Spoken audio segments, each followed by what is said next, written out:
नियोजित शिक्षक लगातार आंदोलन और प्रदर्शन की राज्यकर्मी के दर्जा को लेकर के, लेकिन राज्यकर्मी का दर्जा तो मिलेगा, लेकिन उन्हें एक परीक्षा से गुजरना होगा, वो है सक्षमता परीक्षा। लेकिन उस सक्षमता परीक्षा में भी एक समस्याएं आ रही है ऑनलाइन परीक्षा को लेकर के। हमसे बात करने के लिए शिक्षक नेता शैलेंद्र जी हैं, हम इनसे बात कर लेते हैं कि क्या समस्या आ रही है कि नियोजित शिक्षक हताश परेशान है एकदम से। सबसे बड़ी बात है कि संवैधानिक संवेदनाओं के दौर में जो शिक्षकों का और शिक्षा का मूल्य है उसका अवमूल्यन हो रहा है और अलोकतांत्रिक तरीके से जो मन में है एक अधिकारी अपना रौंद रहा है शिक्षकों को और शिक्षण व्यवस्था को।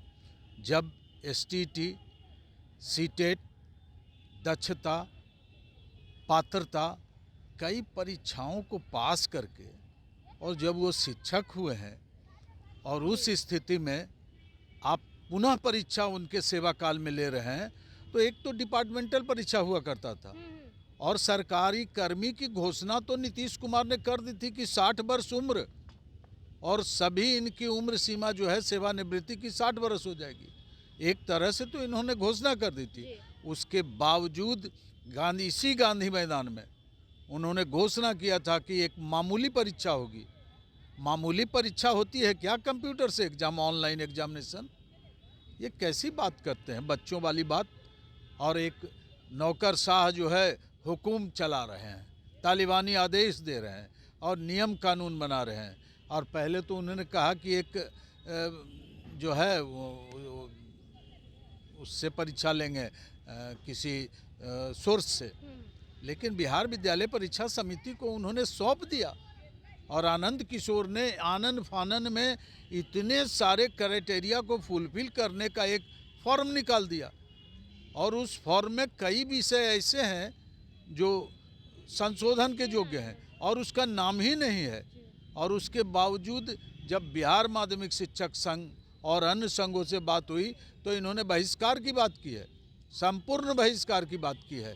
लेकिन कुछ ऐसे भी आदेश दिए गए हैं और कुछ छुटभइये नेताओं के द्वारा कि 2 विषय का संशोधन होगा, इकोनॉमिक्स और उर्दू का, और संशोधन के बाद देना है, अभी फॉर्म मत भरिए। तो वही हाल हो जाएगा बीपीएससी का।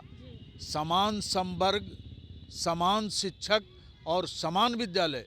जब विद्यालय एक हैं, एक संवर्ग होना चाहिए और एक परीक्षा होना चाहिए, चाहे बीपीएससी से लीजिए या बिहार स्कूल एग्जामिनेशन बोर्ड से लीजिए। अब जब सरल परीक्षा है तो सरल परीक्षा बीपीएससी के ही द्वारा ऑफलाइन करवाइए। शिक्षक उसके लिए हैं, तैयार बैठे हैं। क्या संशोधन होना चाहिए अब आपकी नज़र में? संशोधन होना चाहिए कि ऑफलाइन एग्जामिनेशन होना चाहिए और ऑनलाइन शिक्षा का बहिष्कार होना चाहिए। और ऑनलाइन जब उनको जानकारी नहीं है प्राइमरी स्तर से, बहुत शिक्षक तो कंप्यूटर देखे भी नहीं होंगे, चलाने की बात तो अलग है।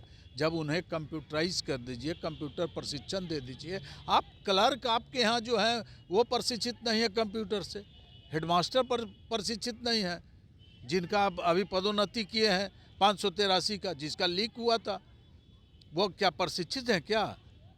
तो ऐसी स्थिति में मैं शिक्षकों से, अगर संघ बहिष्कार का निर्णय लिया है तो बहिष्कार करें, लेकिन स्वयं विवेक से काम लें, स्वयं विवेक से, चूँकि आप भी बुद्धिजीवी हैं और ये जो राजनीतिक गण हैं ये राजनीतिज्ञों की सातिर चाल है। शैलेंद्र जी, हम एक सवाल आपसे पूछेंगे। ऑनलाइन और ऑफलाइन एग्ज़ाम को लेकर के जो समस्याएं हो रही है, एंड्रॉयड फ़ोन तो हर किसी के हाथ में है, जब एंड्रॉयड चला रहे हैं तो ये तो ऑनलाइन में परेशानी क्या हो रही है, मुझे भी बताइए। कंप्यूटर में ऑनलाइन एग्जामिनेशन कंप्यूटर को समझ नहीं पाए हैं, मोबाइल को समझ लिए हैं, लेकिन इसमें भी सेव मोड और डिलीट मोड ये नहीं जान रहे हैं।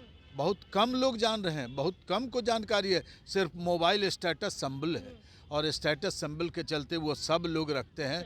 चूँकि हम छोटा मोबाइल रखेंगे तो शिक्षक नहीं कहलाएंगे, थोड़ा सा कमी आ जाए। यानी कि अब जो है ना ऑनलाइन और ऑफलाइन एग्जाम को लेकर के आर पार की लड़ाई की, बिल्कुल आर पार की लड़ाई होनी चाहिए और ऐसे परीक्षाओं का बहिष्कार होना चाहिए। तो देखिए कि संघ में किस तरीके से नाराज़गी है। नाराज़गी की वजह यह है कि ऑनलाइन एग्ज़ाम जो दक्षता परीक्षा जो होने वाला सक्षमता परीक्षा जो होने वाला है उसमें ऑनलाइन परीक्षा की बातें सामने आ रही है। ऐसे में शिक्षक जो है, जो नियोजित शिक्षक है, उसका बहिष्कार कर रहे हैं, तो संघ उस चीज़ में भी हामी भर रहे हैं और आर पार की लड़ाई के मूड में। अब देखना होगा कि सक्षमता जो परीक्षा होना है वो ऑनलाइन होता है या ऑफलाइन। बने रहे कशिश के साथ, पटना से गीता सिंह की रिपोर्ट।